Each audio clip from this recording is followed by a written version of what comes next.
Let's talk about this contract situation, because there are two ways of looking at it. From a fan's perspective, we always want what's best for the club, no matter how, we some fans are obviously more aware of the financial situation with clubs and all of that. Some of us just want the best players in the world after seeing the likes of Newcastle and Manchester City being owned by countries and being able to rake in as much money as possible, right?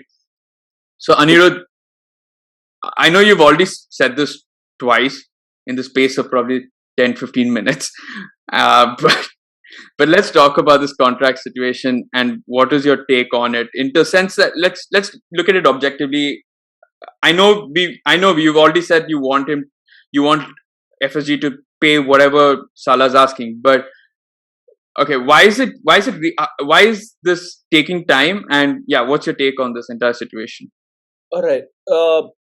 Going back to maybe a 2017-18 season of FSG in baseball, they had a similar situation, and it's obviously all over, say Google per se, because that's my search option, right? At the end of the day, but the thing is, with Mo, it's the fact that he's given so much for the last 4 years, and even now, even today, this season, he's not taking it for granted. He's not saying like, okay, I'm your right winger, so I'm going to play a winger position and just score goals and give assists. No, it's not about that.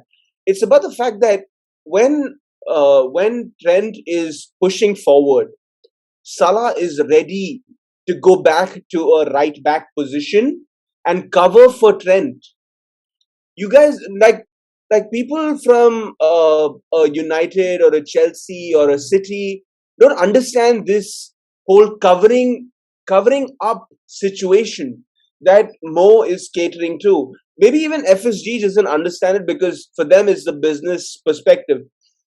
But Mo right now is, for me, the best all-round player you could have in any team. It doesn't matter if you're Real Madrid, PSG has Messi, or you go to any fucking team. Sorry for my cursing. No, that's fine. Yeah, but all allowed. Very, very honestly, this guy is sublime at this very moment, and I don't think his form is going to drop in the next 3 years, because he's going to be training with these boys who are again at like this sort of level. You're training with Van Dijk, who is the defender you have to cross. How do you get better than that? That is my question. Like, how do you get better than crossing Van Dijk? Like, you cannot get better. And if you have to get better than Van Dijk, you deserve a fucking contract. Okay, so Anirudh obviously mentioned, and towards the end, about how the importance and surpassing Van Dijk and all. Is Salah currently Liverpool's most important player? I'm not going to say the best player or whatever. Is he the most important? For a couple of years before, we've said Van Dijk is definitely the most important, his defensive abilities and all of that. But, seeing what happened last year where Van Dijk wasn't there and our front three was struggling, do you think he's the most important player? And what do you make of the contract situation as well? Yeah, so when you ask me that, Pradyuman, is Salah the most important player for Liverpool right now? I think hands down, yes. Our main inlet when it comes to goals is Salah. As Anirudh mentioned a little while back, the most important thing that differentiates Salah from probably any other winger is the amount of defensive work rate he puts in.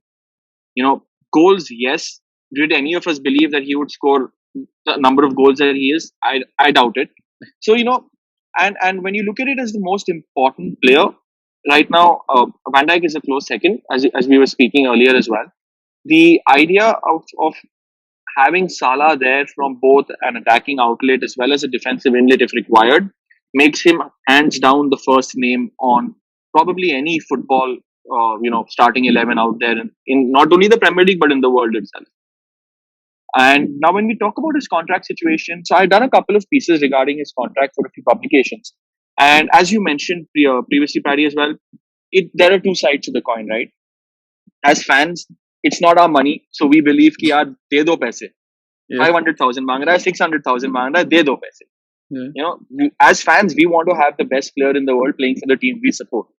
Yeah. So hands down, yes. But when you look at it from another perspective, and don't get me wrong, me starting out by saying that does not mean that I do not want him to sign a contract.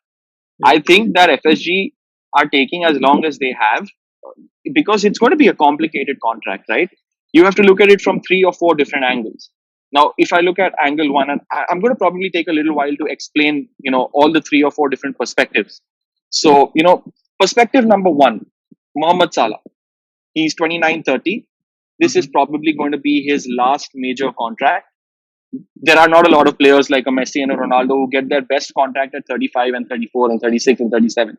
So this could, on average, if you look at it, be Mohammed Salah's last best contract, after which, even his earning avenues are going to probably change. So he and his agent definitely want to have the best contract out there. So they're going to take as long because the way Salah has played, the ball is in his court, the ball is at his feet, however you want to say it, it's down to him being the best. So he deserves to get what he wants. Now that is from what Salah would believe. When you look at it from FSG's perspective, they're here to run a business. They're not here to please a few fans. Let's be very honest. They've pumped in 300, 400 odd million over different avenues.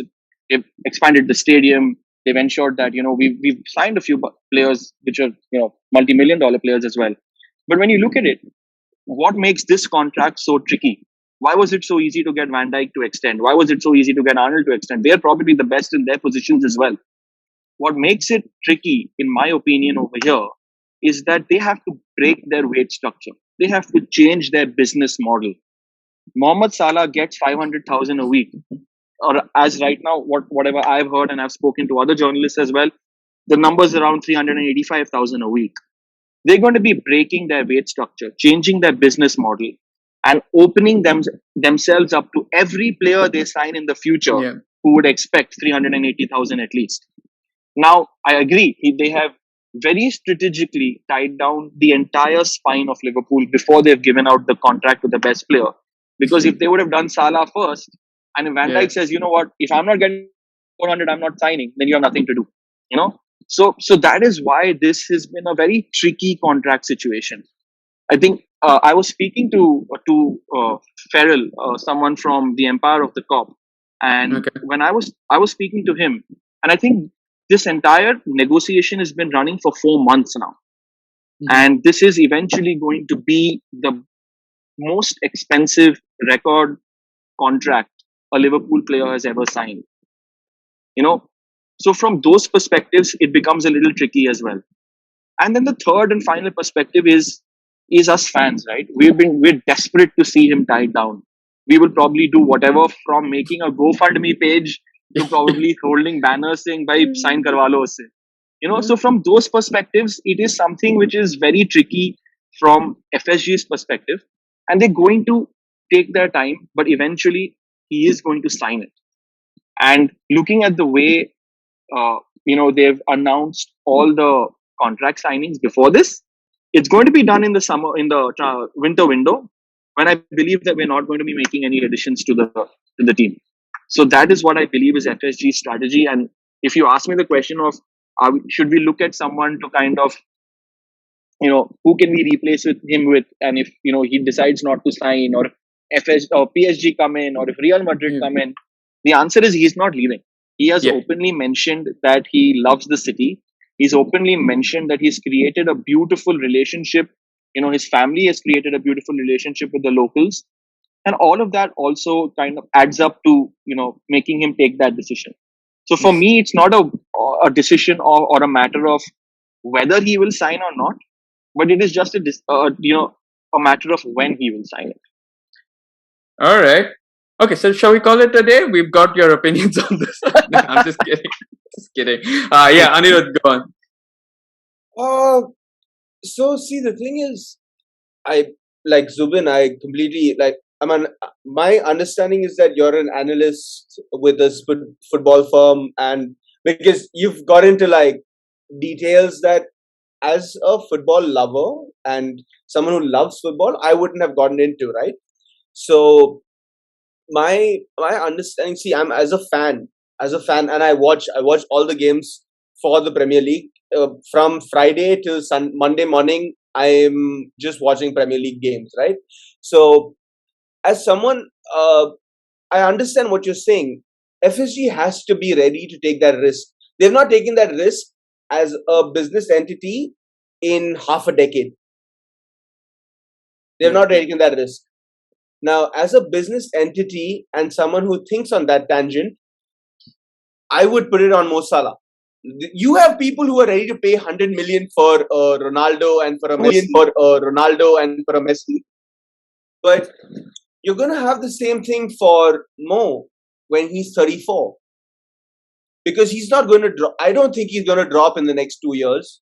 I don't think he's going to stop scoring goals or giving assists in the next 2 years. I very honestly don't think he's going to do any of that. The point is that who are you going to, like, who is coming in for Mo? Like, if you're thinking from Liverpool, from FSG, who is coming in to sub Mo and do the shit that he's doing right now? Alex, I don't have anyone. I don't have anyone in my list. I could say Daka could take Firmino's place. I could say Minamino can take Firmino's place. I could say Ox can take Firmino's place.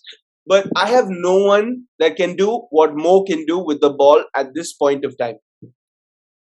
Okay, fair enough. Now I've heard what you both had to say, and I would agree. I think there are obviously various aspects to look at it from. From a fan's perspective, I would love it. From a business perspective, I can understand why FSG are delaying it as much and giving themselves enough time. And I guess that's the other thing I want to say. We've got time. He's not out of contract this summer. So it's not a race against time. We've got, I think, a couple of years more, right? Till 24. And 23? I thought 23, 24. Next January, he can sign for a non-English club. Really? Okay, fine. Then it's my bad. So we've got some time. We've not got all the time in the world. But I can understand, I suppose, why FSG are sort of analyzing everything. That's what they do. I guess Anirudh and Zubin, you'd agree. Like, since they've come in, it's all about moneyball tactics and trying to, make sure that they aren't going to be spending the 500,000 or the 600,000 that United have spent on Alexis Sanchez or Arsenal spent on Mesut Ozil. So